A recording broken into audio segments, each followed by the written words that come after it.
Welcome to the channel today. Today we're going to be planting some more corn in the kiddie pool. Last couple of corns haven't worked that well. This time I'm going to go with some Nalo orange flint corn. It's basically kind of like a dent corn. It's going to be a lot more drought resistant. It should be bigger ears than what the Painted Mountain was. And so we're going to give it a try. The other one just didn't work. But when I went to start looking other places, actually the corn ears are about the size that they tend to be. So I think the Painted Mountain just has a really small corn ear. I did put some fertilizer on top. And we're just going to be poking holes every so often. I'm going to put, I'm going to put 5 per deal. Hopefully that'll be enough. I know one guy, he would put 2 per bag. And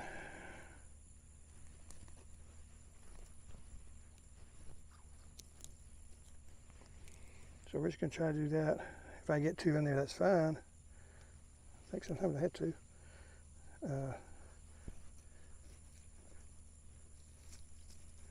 Try to knock, you don't want any of those big, something like that being on top of it. Don't really want the fertilizer. I was going to mix the fertilizer in and then put some stuff on top. But I got my hurt fingers and they're not really where they need to be just yet. I don't think the organics is working very well. Organics is kind of funny. It works really well in ground, but when you start going into containers, a lot of times they just don't work as well as you think they should. And I forgot my corn. Oh, I didn't.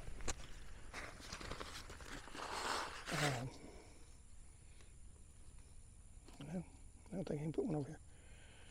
Might put a few more on that one. Like I said, it's kind of covered up. I'm going to water them in. So I'm a big proponent. Every time you do something, you need to water it in to get rid of the air bubbles in it. Like I say, you really don't want the fertilizer in it because it's going to be a lot of salt hitting those small roots. But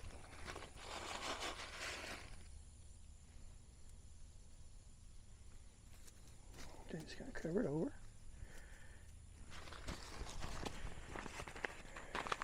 And I got this from Southern Exposure Seed Exchange, where I got the seeds. And just water everything in. Just have one in one bucket.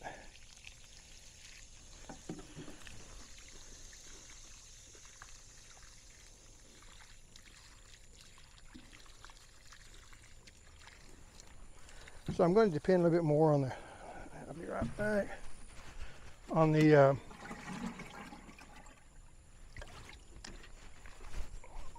synthetic fertilizers. And you have to get, and this is triple 13 that I put down, which is not a complete fertilizer. It's a balanced fertilizer, but it's not complete because it doesn't have the micronutrients in it. But I will be putting the ones with micronutrients in it. And we'll see where that goes. This was a sweet corn here. I never even picked it because, it didn't pollinate good, first off. Also had worms in it. I mean, this one over here, even, there's one of the bigger ears. Like I say, this pollination just wasn't there. And it got worms, I think it rolled over. But, and you can't save seeds from it, so, I mean, it'd be chicken food, it'd be all that would. I'll throw it over there. Stupid chickens come in the yard later, I'll be getting it. Over here we got our roses. This is kind of a rose line here. This one is the burlesque, and these came, that's named burlesque. This one here is Eleganza Gypsy Soul. They came from antique roses. This is Ebb Tide, and this one here is State of Grace. They came from Heirloom Roses. And they've done well. They're a little bit smaller than what I thought they'd be as far as the blooms on it. I need to deadhead these, but they're pretty little roses and doing well. These I bought at the big box stores. They're a little more vigorous. That's both the plus and the minus. The kind of minuses are getting big pretty quick. And then this is the other one. There was a yellow rose.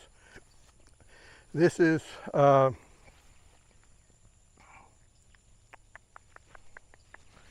should know this one. Papa John's. That's what I ate today.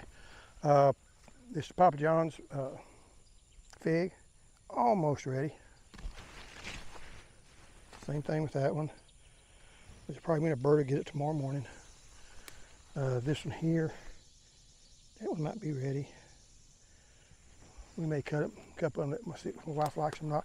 My other son, he liked them so well we never would get a chance to try them. So, and he liked them so well, so we didn't bother with him. This is one of the blueberries. It's a dwarf blueberry. I think it's Sunshine Blue. They just call it Sunshine, but I think they shortened the name on it. These are the other blueberries. You'll notice here we're starting to get some leaf issues. Might be due to lack of fertilizing. Also, the pH may be getting a little bit high on it. That will cause it to start having these reddish leaves to them and things. It's not bad yet, but I might, put in some vinegar and water. I think a tablespoon of vinegar with water, and do it a few times and see if that won't pull it back down. The other thing I'm going to be doing is I put some ammonium sulfate, which is a fertilizer. It's 20% nitrogen, no phosphorus, no potassium. So it's always going to be 2100 is always ammonium sulfate.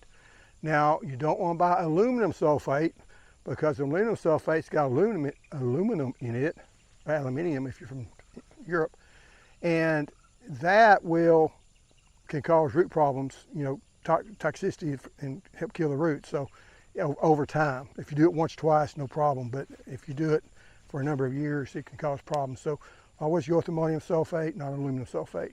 And it's going to be 2100. I don't know what aluminum sulfate is because I never buy it. But just a tip if you're going to be growing. Because what that'll do, that also adds the sulfur, which helps lower and keeps that pH down low. This pomegranate tree didn't produce this year any fruit. Still growing. It's a decent looking tree or bush. This is the Roddenberry peach. I don't think we get any of these peaches off this thing because every time I get peaches get close to ripening, I know you pull one of them off that one tree. I think the tree it came from used to have about 12 or 13, and we got one peach off of it because squirrels, possums, whatever, tends to get them. So, but anyway, you start hating wildlife whenever you start gardening because they always want to steal all your fruit. This one here is Flat Wonder 1. It's early peach, so it came off a couple, 3 months ago.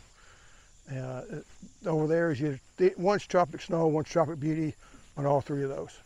So, and those are early. They'll make in May, maybe early June. So they'll come off early. They do. It's a low chill, so they're always going to bloom. Just sometimes they bloom in January. This here is my tomatoes. I should have picked those earlier. I don't see my little spiders, but this one still got some tomatoes on it. We've been picking off of it, but it worked okay. I do like if I'm going to be using these fabric pots, I do like the kiddie pools. I think it just works a lot better. But anyway, well, one last thing is the fig that's in the ground. If you can do it, figs in ground are a whole lot easier because I haven't done anything with this thing and it's got figs on it. I haven't watered it. Now it gets dry enough I'll water, but right now I ain't done anything. So, that's a good tree it's a good bush to have. If you can get in the ground, it's a whole lot easier to mess with these other figs I've been messing with. But anyway, that's the video for today, and thanks for watching. I'll see you next time. Bye.